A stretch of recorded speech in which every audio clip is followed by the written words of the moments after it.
এই সবগুলোর মধ্য দিয়ে পুলিশ এবং এগুলোর মধ্য দিয়ে আমরা যেটা আলোচনা যেটা উঠে এসছে তার পরিপ্রেক্ষিতে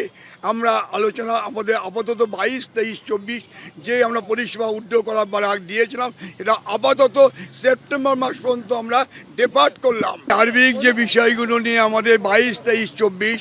যে পরিষেবা বন্ধের যে ডাক দেওয়া হয়েছিল তাতে যে 4টে আমাদের দাবি ছিল। একটা দাবি প্রদীপ বলল পুলিশের বিষয়টা, বাকি যে 3টে যেটা যে কোভিড পিরিয়ডে যে 2 বছর গাড়ি চলতে পারেনি সে বিষয়ে রাজ্য সরকার পুনর্বিবেচনা করছে। সেই সঙ্গে সঙ্গে আমরা যে ভাড়া বৃদ্ধি বিষয়ে যে দাবি দীর্ঘদিন ধরে করে এসেছি সে বিষয়ে একটা আলোচনার পর্যায়ে যাওয়ার চেষ্টা হচ্ছে এবং এই সবগুলোর মধ্য দিয়ে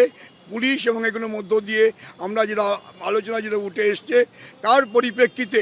আমরা আলোচনা আমাদের আপাতত 22, 23, 24 যে আমরা পরিষেবা উদ্যোগ করার ডাক দিয়েছিলাম এটা আপাতত সেপ্টেম্বর মাস পর্যন্ত আমরা ডেপার্ট করলাম।